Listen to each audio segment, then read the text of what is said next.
साईं की बात। बच्चे, मैं जानता हूँ जो काम तुम्हारे पास आया हुआ है वहाँ तुम्हारी इज्जत का सवाल है। मैं जानता हूँ मेरे बच्चे, लेकिन अब क्या ही कर सकते हैं ना। जो चीज़ तुम्हारे हाथ में है वो तो तुम कर सकती हो आराम से, लेकिन जो चीज़ नहीं कर सकते, तुम्हारे हाथ में नहीं है, वो मुझ पर छोड़ दो ना। क्यों इतनी चिंता करते हो? क्यों इतनी इज्जत की चिंता है तुम्हें? मत करो इज्जत की चिंता। तुम्हारी इज्जत की रक्षा मैं कर रहा हूँ। तुम्हारा साईं तुम्हारी इज्जत की रक्षा कर रहा है मेरे बच्चे, और सामने वाला भी समझेगा इस बात को कि तुम्हारे हाथ में वो नहीं है। देखो, जो चीज़ तुम्हारे हाथ में नहीं है वो तुम्हारे साईं के हाथ में होता है। तो तुम चिंता मत करो। तुम्हारी इज्जत की रक्षा, लाज की रक्षा मैं करूँगा। तुम्हारा साईं करेगा, तुम्हें कुछ भी करने की ज़रूरत नहीं। और सुनो, जो लोग तुम्हारे बारे में गलत सलत चीज़ें कह रहे हैं ना, तो उन्हें कहने दो। देखो, आज नहीं तो कल सच सबके सामने होगा। सबके सामने होगा। तुम्हें कुछ साबित करने की, किसी को कुछ कहने की कोई ज़रूरत नहीं, क्योंकि जितना तुम कहोगे करोगे उतनी बात बढ़ेगी, फैलेगी, और तुम तक ना बहुत प्रभाव होगा। इन सब चीज़ों का बहुत गलत प्रभाव पड़ेगा। तो मत करो, जाने दो।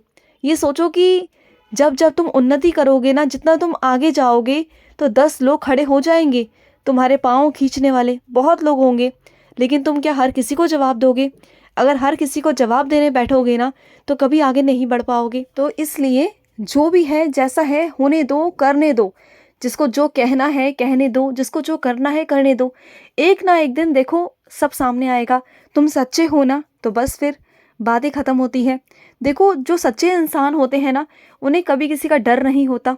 जो झूठे होते हैं ना, उन्हें हमेशा डर होता है, हमेशा। और सुनो, जो काम तुम्हारा अटका हुआ है ना, जो कोई नहीं कर पा रहा, वो हो जाएगा। वो ऐसे इंसान को मैं भेजूंगा तुम्हारे पास, उसके माध्यम से वो तुम्हारा काम हो जाएगा, और बहुत आसानी से हो जाएगा। कहाँ ढूंढ रहा है अपने साईं को? हाँ, कहाँ ढूंढ रहे हो तुम? तुम्हारे सामने तो खड़ा हूँ, देखो मेरी ओर। तुम्हारे सामने हूँ, मुझे देखो। मैं तुम्हें नजर आऊंगा। देखो, दिल की नज़र से देखोगे, मन की नज़र से देखोगे ना, तो मैं तुम्हें सामने ही नजर आऊंगा। देखो, तुम्हारा साईं तो हमेशा परछाई बनकर तुम्हारे साथ है, हमेशा। और तुम्हें क्या लगता है कि तुम्हारा साईं कहीं और है? नहीं। और जो तुम ये बार बार शिरडी आने की जिद करते हो ना, तुम्हारे घर में ही शिरडी है। जहाँ साईं है वहीं शिरडी है साईं की, है ना? तो तुम्हारा साईं तो तुम्हारे आसपास ही होता है। तुम कहाँ जाने की जिद करते हो? चलो, माना कि मैं वहाँ पर भी होता हूँ और तुम्हारा वहाँ जाने का मन है, तो बहुत अच्छी बात है। लेकिन भेजूंगा, वहाँ पर भी भेजूंगा। लेकिन इतना मत उतावले हो जाने के लिए, इतने नाराज मत हो मुझसे कि साईं आप तो भेज नहीं रहे। देखो, कुछ चीज़ें ना समय के हिसाब से होती हैं बच्चे, तो इतना हड़बड़ाहट, इतनी चीज़ें मत करो। मैं तुम्हें बुलाऊंगा, जल्द बुलाऊंगा।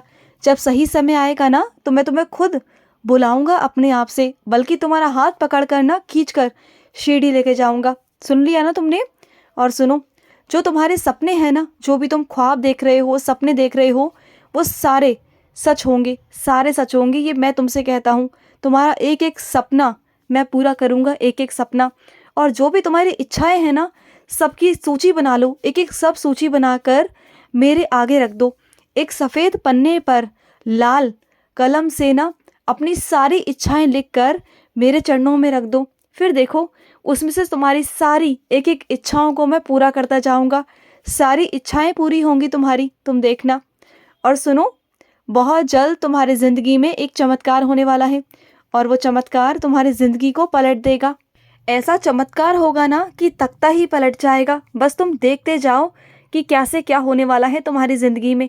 तख्ता ही पलट जाएगा, तुम देखना। और सुनो, तुम हमेशा अपने आप को बेसहारा समझते थे ना, हमेशा, कि तुम्हारा कोई साथ देने वाला नहीं है।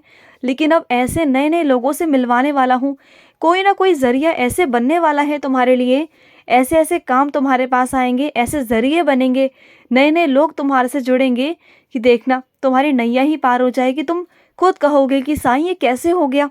लेकिन मैं करूँगा, ज़रूर करूँगा। और तुम देखते जाना कि कैसे और क्या होता है।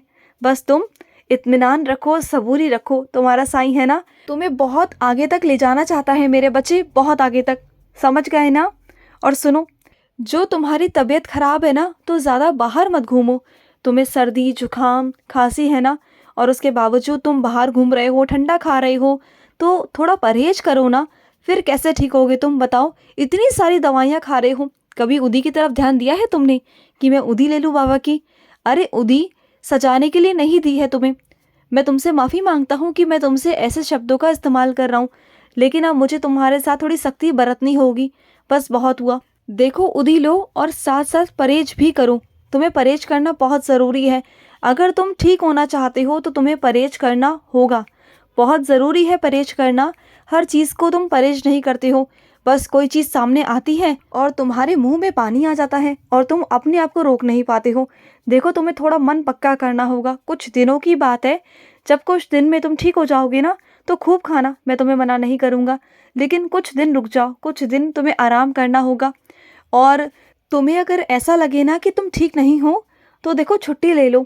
छुट्टी लेने में कोई बुराई नहीं है। मैं जानता हूँ कि इस वक्त तुम्हें छुट्टी मिलना बहुत मुश्किल है, लेकिन अगर तबीयत ठीक ना हो ना तो छुट्टी लेना ज़रूरी भी है। मैं नहीं चाहता कि तुम ज़्यादा परेशान हो, तुम्हारे ऊपर ज़्यादा ज़्यादा बोझ बढ़े, ज़्यादा भार हो चीज़ों का, कामों का।